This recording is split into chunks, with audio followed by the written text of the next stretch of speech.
Sewing for beginners. How to sew a centre back vent. This is my 702 panel coat dress pattern made up. And this is a centre back vent. Accuracy is the secret here. And although it's quite easy to get a good finish on the right side, it is well worth achieving a neat finish on the inside too. The vent is a common feature of jackets, coats, dresses and skirts, and mastering it is very useful for the beginner. You can see here that there is no angled line of stitching visible on the outside. It is usual to have the vent crossing left over right as you look at it from the back, which is the same as menswear, but either way is correct for women. The final pattern of this garment has a wider vent. I'm using my 702 pattern to demonstrate how it is done. I only need the lower half of the pattern, so imagine the rest of the garment. This is the main garment fabric, and this is the lining. I have cut both back panels to make it easier to visualize. I've transferred seam line markings for clarity. Most importantly, mark the dots with tailor's tacks on both the lining and the main fabric.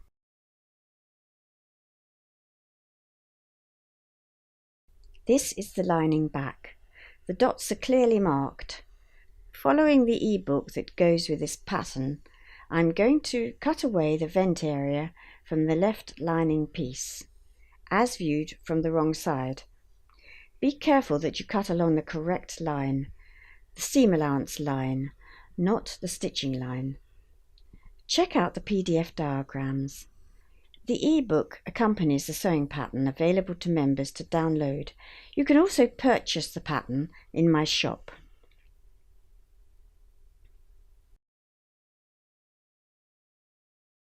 Stay stitch just inside the seam allowance as shown here, on all back pieces.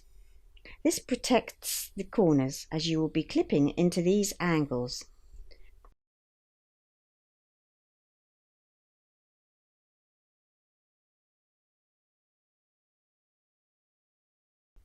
I will join the centre back seam of the lining, pin, baste and stitch to the dot.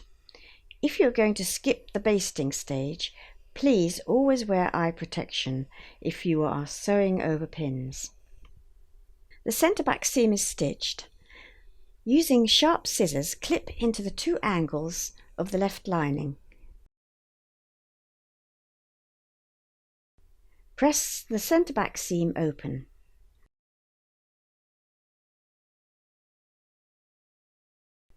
The seam is now pressed. Now clip the angles of the right lining like so. If you are following the 702 ebook, skip through a few pages until the stage where I join the backs of the main fabric. This is the wrong side of the main fabric. This side will be the overlap of the vent, and this side will be the underlap.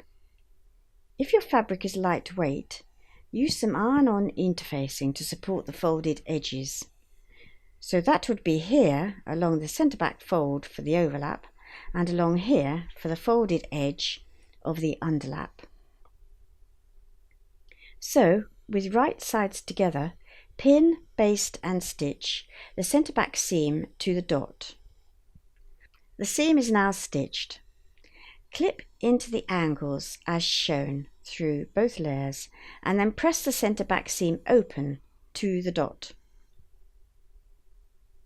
You can now see how this is going to work. This is the overlap with the fold down the centre back. The underlap extends underneath and its edge is faced with the lining.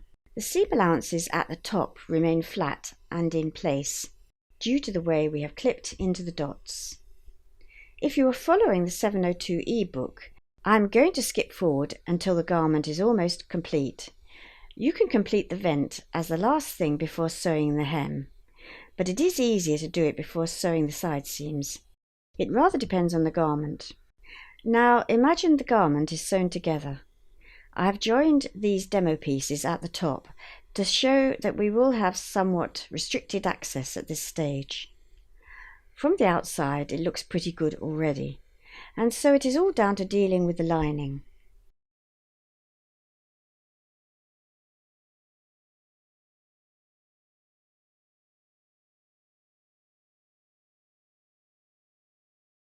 To join the left sides together at the vent, I have to reach between the layers like so and align these edges right sides together.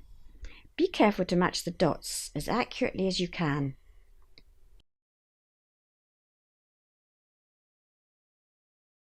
Pin, baste and stitch from the dot, stopping about 3 inches or so from the lower edge to allow for hemming. Then do the same on the right side. This side is a little more awkward. Again, carefully match the dots.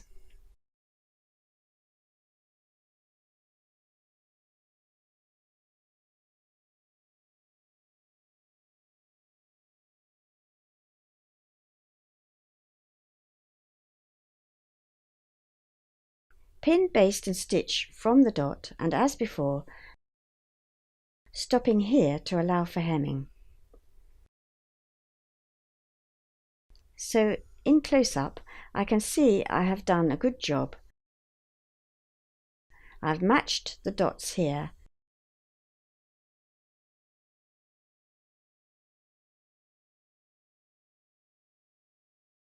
And also on the other side.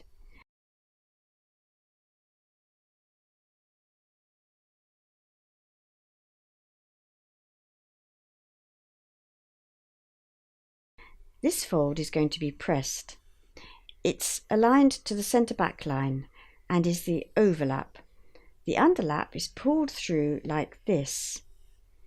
This edge will be pressed and all 4 seam allowances are slipped into this gap out of sight.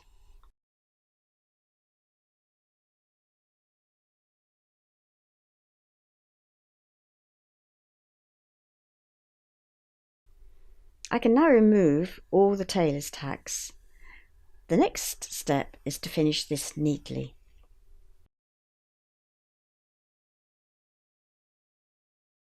I have pressed the centre back fold of the overlap. I have pressed the edge of the underlap. All the seam allowances are tucked away out of sight. I have pressed this fold, making sure the stay stitching is hidden. To keep this fold in place for the next step, I have machine basted across here, as close as possible to the pressed fold.